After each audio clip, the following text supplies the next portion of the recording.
The cruelest thing your ex can do is act like you never mattered. Claire Whitmore heard the laughter before she even stepped fully into the ballroom. Crystal chandeliers scattered gold light across the ceiling of the Blackstone Hotel, while servers in white gloves carried champagne through crowds dressed in silk and tailored black tuxedos. At the center of it all stood Ryan Keller, smiling beside his fiancée like a man who had finally built the life he always wanted. 3 years ago, Claire used to stand beside him at events like this. Back then, Ryan would squeeze her hand under the table when he got nervous speaking to investors. Back then, he still looked at her like she was home. But tonight, when his eyes landed on her near the entrance, there was no warmth left. Only annoyance. The kind people reserve for inconvenient memories. Claire kept one hand lightly against the silver fabric resting at her waist as she walked across the marble floor. Her dress was simple, elegant, nothing loud. But in a room full of women trying desperately to be noticed, her silence somehow pulled attention anyway. Ryan's fiancée noticed first. A tall blonde woman with diamonds around her throat leaned closer and whispered something in his ear. Ryan smirked. Then, loud enough for the nearby guests to hear, he said, "Wow." Security almost didn't let her in. A few people laughed immediately. Others lowered their eyes into their champagne glasses, pretending not to hear. Claire stopped walking. For half a second, the music from the live piano sounded strangely far away. Ryan slid an arm around his fiancée's waist and looked Claire up and down. "Didn't expect you at a place like this," he added casually. "This event's usually invitation only. More laughter. Soft. Expensive. Cruel in the polished way rich people preferred." Claire felt dozens of eyes moving over her dress, her heels, the tiny silver clutch in her hand. Judging.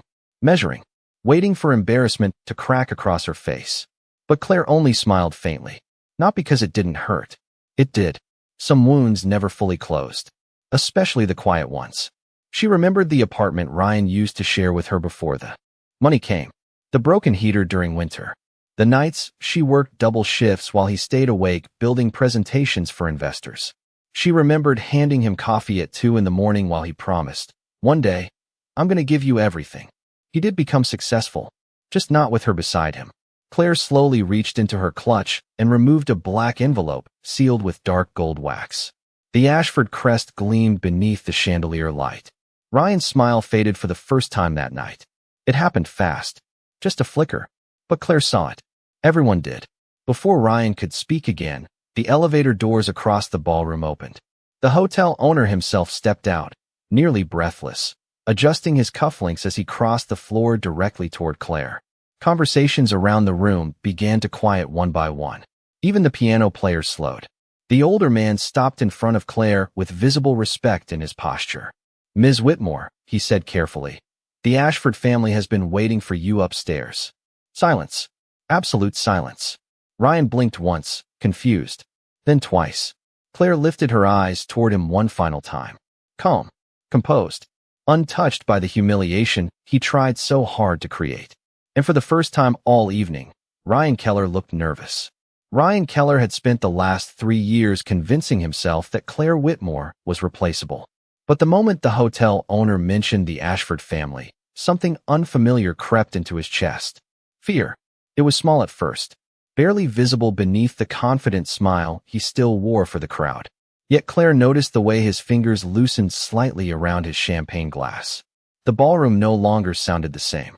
Conversations had lowered into whispers. Guests who ignored Claire minutes ago were suddenly staring at her like they had missed something important hiding in plain sight. Ryan forced out a laugh. "There must be some mistake," he said, glancing around for reassurance. Nobody answered him. Claire remained still beneath the chandelier light, one hand resting lightly against the black envelope. Calmness had become her armor long ago, not because life had been gentle with her, but because it had not. 3 years earlier, she used to sit beside Ryan on the floor of their tiny apartment eating takeout noodles from paper containers while rain leaked through the kitchen ceiling. Back then, Ryan talked about success like it was a city he could already see from a distance. Claire believed every word. She worked mornings at a bookstore and evenings at a small accounting office, while Ryan built presentations for investors who rarely called back. Some nights, he grew frustrated enough to throw notebooks across the room.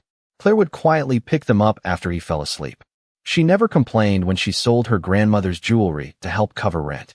Never complained when she postponed graduate school because Ryan needed help paying business expenses. She thought sacrifice was what love looked like. Then the money finally came. Slowly at first. Better suits. Better restaurants. Invitations into rooms filled with people who shook hands while silently measuring net worth. Ryan changed in pieces so small Claire almost missed them. He stopped introducing her as his wife at networking events. He answered work texts during dinner. He bought a new watch that cost more than their first car together. And eventually, he started looking at Claire the same way rich people looked at outdated furniture. Useful once. Now embarrassing. The night he asked for a divorce, he did not even sound angry. Just impatient. You do not fit this life anymore, he told her while adjusting the cuff of his $1,000 shirt. Claire remembered standing there in silence while city lights flickered through the penthouse windows behind him. 24 floors above the streets, they once walked together holding hands because neither of them could afford parking. Ryan's voice pulled her back into the present. Claire, he said carefully now, stepping closer. What exactly is going on? She looked at him for a moment. Really looked at him. The expensive tuxedo. The polished smile beginning to crack at the edges. The same man who once promised she would never feel invisible beside him. Before Claire could answer, the hotel owner straightened his jacket nervously. Ms. Whitmore, he repeated with visible respect. The board members are waiting upstairs. They asked for you specifically. Ryan's fiancée slowly lowered her champagne glass. Around them, guests exchanged confused glances. Because everyone in that ballroom knew one thing about the Ashford family. They did not wait for anyone. The elevator doors closed behind Claire with a soft metallic sound that somehow felt louder than the entire ballroom downstairs. The noise of champagne glasses and forced laughter disappeared instantly, replaced by silence so clean it almost felt expensive. Ryan remained standing near the center of the crowd below, staring upward as the gold numbers above the elevator climbed higher and higher. 22nd floor, 23rd, 24th.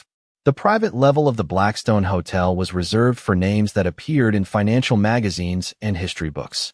Men who controlled markets. Families people whispered about. Ryan felt his stomach tighten. Who exactly is Claire Whitmore? His fiancée asked quietly beside him. But Ryan did not answer because the truth was suddenly something he was no longer sure about. Upstairs, the elevator opened into a hallway lined with dark marble and soft amber lighting. Claire stepped out slowly, her silver heels barely making a sound against the polished floor. At the far end of the corridor stood two men in tailored suits beside enormous double doors. The moment they saw her, both straightened immediately. One opened the doors without speaking. Inside waited a private dining hall overlooking the Chicago skyline. Floor-to-ceiling windows framed the city lights beneath the night sky like scattered diamonds. Around a long black table sat members of the Ashford Executive Board. Most were over 60. Quiet faces. Old money. The kind of people who never needed to raise their voices to be obeyed. And every single one of them stood when Claire entered the room. She paused slightly. Not from fear. From memory. Because 3 years ago, Claire could barely afford groceries some weeks. She still remembered counting quarters beside a laundromat while Ryan slept in the car after another failed investor meeting. She remembered praying their debit card would not decline at gas stations. And now the most powerful people in one of the largest private companies in America were waiting for her like honored family. At the center of the table sat a small velvet box. Claire recognized it instantly. Her fingers tightened slightly around her clutch. An older woman with silver hair stepped forward first. Margaret Holloway, chief legal advisor for Ashford Global. Her voice softened the moment she spoke to Claire. We were beginning to worry you would not come. Claire managed a faint smile. I almost did not. Margaret nodded like she understood more than Claire said aloud. That was the strange thing about grief. Truly powerful people recognized it immediately in others because most of them carried some version of it themselves. Margaret gently pushed the velvet box toward Claire across the table. Claire opened it slowly. Inside rested a gold watch with deep blue hands beneath scratched glass. Edward Ashford's watch. Her chest tightened instantly. The room faded for half a second as memory returned without warning. Rain pouring down outside a small coffee shop nearly 2 years earlier. An older man sitting alone with trembling hands and no driver in sight. Claire offering him her umbrella without recognizing the billionaire everyone else in the city feared. He had smiled at her that day with tired eyes. Most people only notice powerful men after they become powerful, he told her quietly. You noticed me when I looked weak. Claire swallowed carefully and touched the watch inside the box. He kept it, she whispered. Margaret's expression softened further. He kept everything connected to you. Downstairs, Ryan finally pulled out his phone with shaking fingers and searched one name. Edward Ashford. Then another. Claire Whitmore. And when the first article appeared on his screen, the color slowly disappeared from his face. Ryan read the article 3 times before the words finally made sense. His thumb froze against the screen while noise from the ballroom faded into a distant blur around him. Edward Ashford, billionaire founder of Ashford Global Holdings, passes away at 78. Below the headline was a photo taken less than a year earlier. Edward stepping out of a black town car beside a woman wearing a long beige coat. Claire. Ryan stared at the image in disbelief. She was smiling softly at something Edward had said, completely unaware of the camera. Not like an employee, not like a stranger, like someone he trusted. Ryan suddenly remembered dozens of moments that once felt meaningless. Business meetings delayed because executives from Ashford unexpectedly changed schedules. The strange way senior partners looked at Claire during company events whenever her name came up. Even his promotion 6 months earlier had only happened after Ashford Global quietly acquired a controlling stake in the firm he worked for. At the time, Ryan celebrated for weeks. Now his stomach twisted at the realization that Claire may have been connected to all of it the entire time. Upstairs, Claire stood near the windows overlooking the city while the board members resumed their seats around the long table. Chicago glittered beneath the night sky in silver and gold reflections. Somewhere far below, traffic crawled through rain-soaked streets while people hurried home from jobs they hated. Claire used to be one of them. After the divorce, she moved into a small apartment above a bakery on the north side of the city.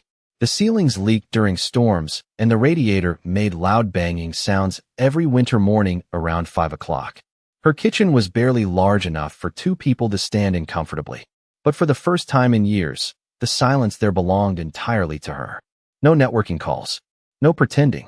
No pressure to become someone more polished for Ryan's new world. She learned how peaceful loneliness could feel once humiliation finally left the room. Every morning, sunlight spilled through thin curtains onto worn hardwood floors while the smell of fresh bread drifted upstairs from the bakery below. Claire would make coffee in a chipped ceramic mug and sit beside the window wearing oversized sweaters while snow fell quietly across the fire escapes outside. Her life became smaller after Ryan left, but somehow more honest. She stopped chasing approval, stopped waiting for apologies, stopped wondering why she had not been enough for a man who only loved ambition when it reflected his own. Then Edward Ashford entered her life by accident. Or maybe fate simply arrived wearing an expensive coat and tired eyes. It happened during a thunderstorm almost 2 years earlier.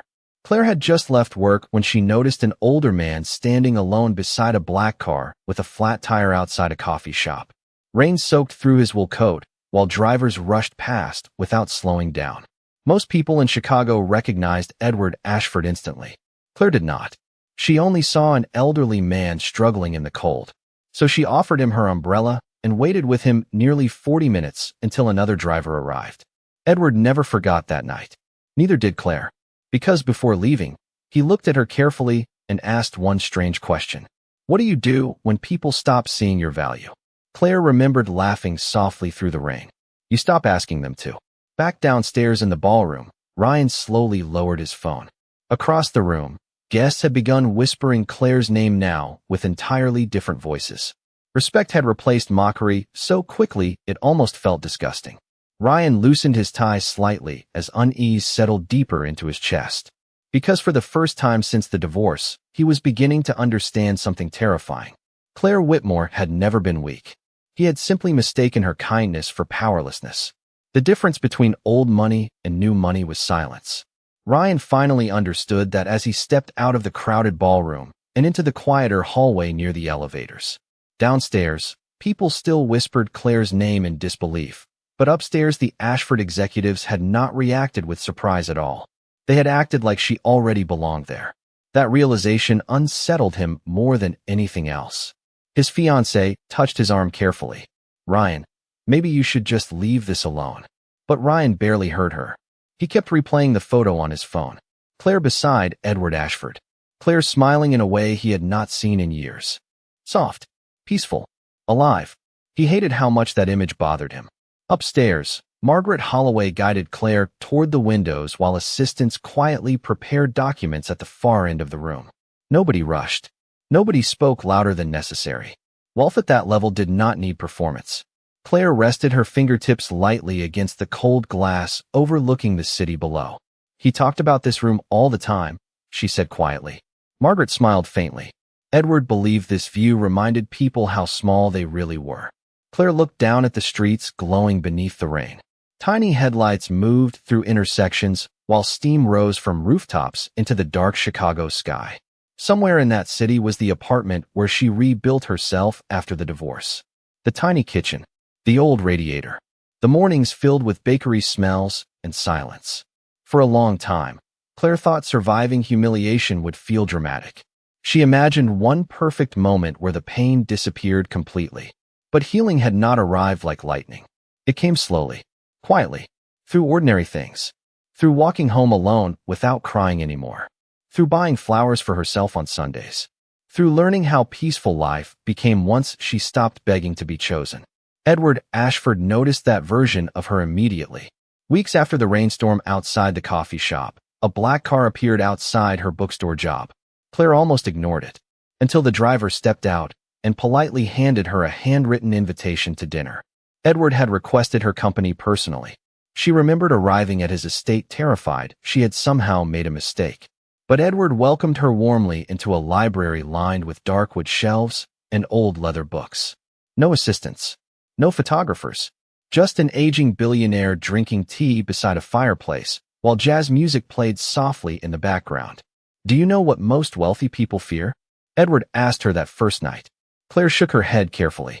Edward smiled sadly into his teacup. "Being loved for what they own instead of who they are." Claire laughed quietly at that. "I think regular people fear the opposite." Edward looked at her for a long moment after she said that, as if he recognized something broken inside her, because the same fracture existed inside him too.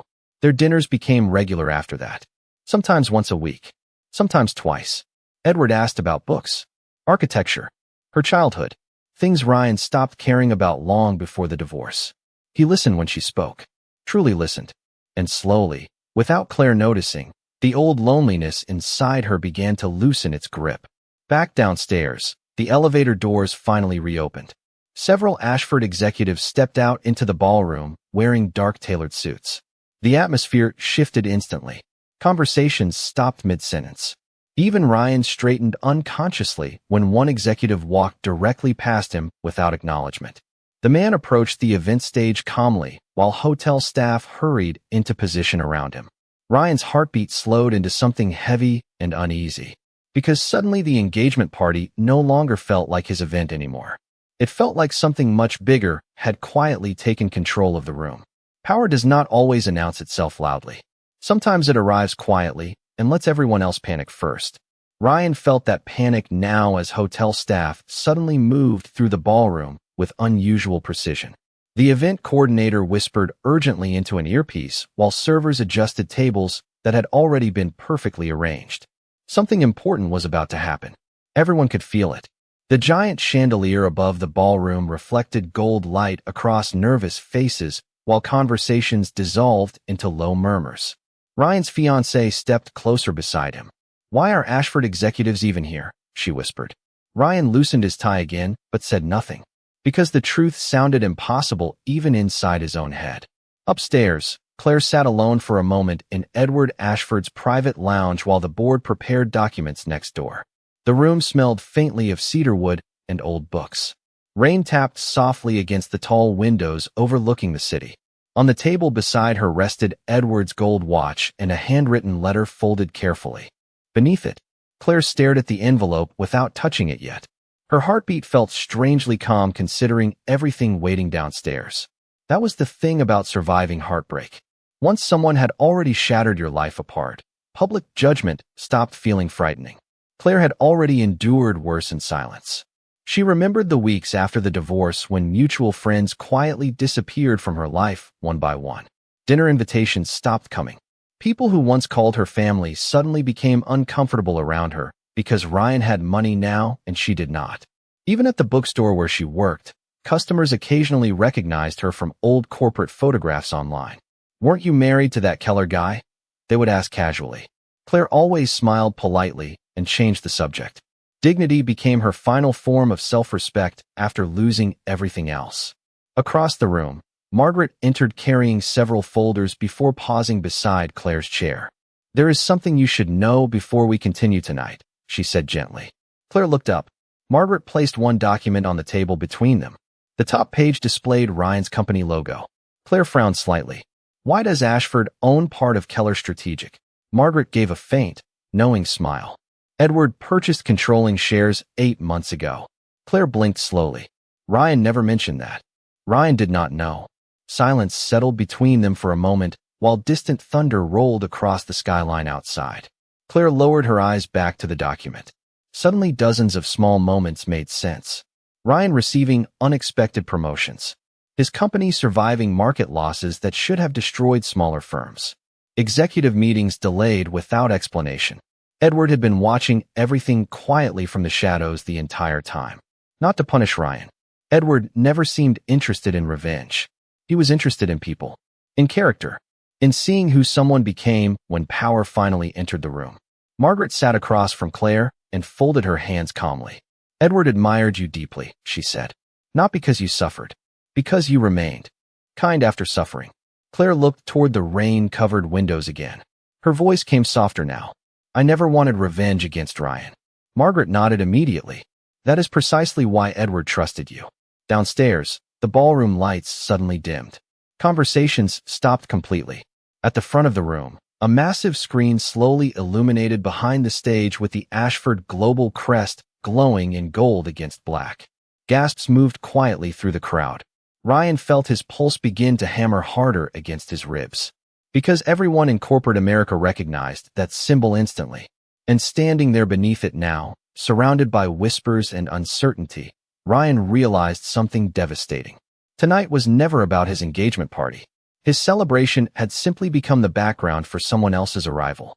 The room became so quiet that Ryan could hear the faint clink of ice inside someone's glass near the back of the ballroom.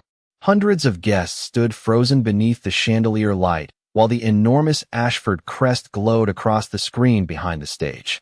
Nobody understood what was happening yet, but everyone understood enough to feel nervous. One of the Ashford executives stepped to the microphone calmly. Gray suit, silver cufflinks. The kind of face usually seen beside presidents and billionaires on financial news channels. He adjusted the microphone once before speaking. "Good evening. On behalf of the Ashford family and board of directors, thank you for your patience tonight." Ryan felt sweat gather slightly beneath his collar. His fiancée whispered something beside him, but he no longer heard her. Every instinct inside him was focused upstairs. Focused on Claire. The executive continued speaking with practiced calm. Before his passing, Edward Ashford left specific instructions regarding the future leadership and inheritance of Ashford Global Holdings. A ripple moved quietly through the ballroom. Phones slowly lowered. Conversations disappeared completely now. Because everyone knew the Ashford fortune was worth billions. Entire companies rose or collapsed depending on decisions made by that family. Ryan swallowed hard. Upstairs, Claire stood near the private elevator with Margaret beside her. The gold watch rested cool against her palm, while rain continued sliding down the windows behind them. "You still have time to walk away," Margaret said softly. Claire gave a faint smile. Edward used to say the same thing before every difficult decision. Margaret almost smiled back at that. "And what did you always tell him?" Claire looked toward the elevator doors. "That fear usually means something matters." The elevator arrived with a soft chime. As the doors opened, Claire caught her reflection briefly in the mirrored walls inside. Silver dress. Calm eyes. The same woman Ryan once said did not belong in his world anymore. Funny how quickly worlds could change. Downstairs, the executive opened a black folder on stage. The sound alone seemed to tighten every shoulder in the room. Edward Ashford believed inheritance should never be based solely on blood, the man said. He believed character mattered more than lineage. Ryan's heartbeat pounded harder now. Around him, executives from rival firms watched the stage carefully. Some already looked confused. Others looked shocked, because rumors had circulated for months that several distant Ashford relatives expected to inherit controlling ownership of the empire. Nobody expected uncertainty. The executive turned one page slowly. Mr. Ashford requested this announcement remain private until tonight. At that exact moment, the ballroom elevator doors opened. Every head turned instantly. Claire stepped out alone. Silence moved across the room like a wave. She walked calmly beneath the chandelier light, while whispers followed behind her like smoke. Nobody laughed now. Nobody looked away dismissively. Even Ryan's fiancée instinctively stepped backward as Claire passed. The executive watched Claire approach the stage before continuing. Edward Ashford described the next heir to his company as someone who understood loyalty without greed, compassion without weakness, and dignity without performance. Ryan felt his chest tighten painfully because every word sounded like Claire. The woman he abandoned because he thought kindness meant she lacked ambition. Claire stopped near the stage and lifted her eyes toward the crowd. She did not look triumphant. That unsettled Ryan more than anger would have.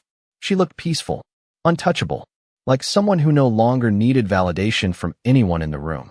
The executive finally turned to the final page in the folder. By the legal authority granted through the Ashford estate, he announced clearly, Edward Ashford appointed one sole successor to inherit controlling ownership of Ashford Global Holdings. Ryan stopped breathing. The room held still. Then the executive spoke the name that shattered the entire ballroom apart. Claire Whitmore. For a few seconds, nobody moved. The ballroom stood frozen beneath the chandelier light as Claire Whitmore's name echoed through the silence like something unreal. Ryan felt the air leave his lungs slowly. Around him, executives, investors, and socialites stared toward the stage with open disbelief. Some people immediately reached for their phones. Others simply stood motionless, trying to understand how the quiet woman they ignored all night had suddenly become one of the most powerful people in the country. Claire remained calm beneath the lights. That calmness unsettled everyone more than celebration would have. She did not cry, did not smile triumphantly, did not look toward Ryan for revenge or satisfaction. She only stood there holding Edward Ashford's gold watch while the Ashford crest glowed behind her across the massive screen. The executive stepped away from the microphone first. Then another board member followed. One by one, the most powerful figures inside Ashford Global rose from their seats near the front tables and walked toward Claire. Gray hair, tailored suits, billion-dollar reputations. Men and women who rarely bowed their heads to anyone. Yet each of them stopped in front of her with visible respect. Ms. Whitmore. Congratulations. Edward chose wisely. Ryan watched the scene in stunned silence. His company's senior regional director walked past him quickly without even acknowledging his presence. Another executive Ryan had spent 2 years trying desperately to impress stopped directly in front of Claire and shook her hand with both of his. The shift in power happened so fast, it almost felt cruel. 1 hour earlier, Claire had been invisible in this room. Now people looked at her like the future itself had arrived wearing silver heels. Ryan's fiancée slowly removed her engagement ring. He barely noticed at first until she placed it quietly into his hand. You told me she was bitter and unstable, she whispered softly. Ryan looked at her, speechless. The woman shook her head once with disappointment already replacing affection in her eyes. You left out the part where she was extraordinary. Then she walked away into the crowd without looking back. Ryan stood alone for the first time all night. And somehow, despite the hundreds of people surrounding him, he had never felt smaller. Claire finally stepped toward the microphone. The ballroom became silent again instantly. She looked out across the crowd calmly, her fingers resting lightly against the old gold watch. Edward once told me something I never forgot, she began softly. Her voice was steady, gentle, yet every person in the room listened carefully. He said people reveal who they are by how they treat someone who can do nothing for them. A few guests lowered their eyes immediately. Ryan felt heat rise slowly into his face. Claire continued, When I met Edward, I did not know who he was. I only saw someone standing alone in the rain.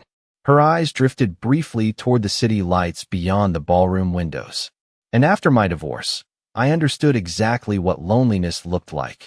The room remained completely still. No music, No glasses clinking. Nothing except her voice and the soft storm outside. Claire looked back toward the crowd with quiet composure. I am not here tonight because I wanted revenge on anyone, she said. I am here because one man believed kindness still mattered in a world obsessed with status. Ryan felt something inside him crack at those words. Because Claire was telling the truth. Even now, with enough power to humiliate him publicly in front of everyone he respected, she refused to become cruel.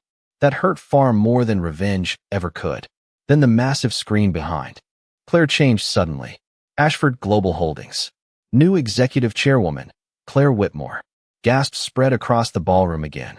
And at that exact moment, Ryan finally understood the full truth.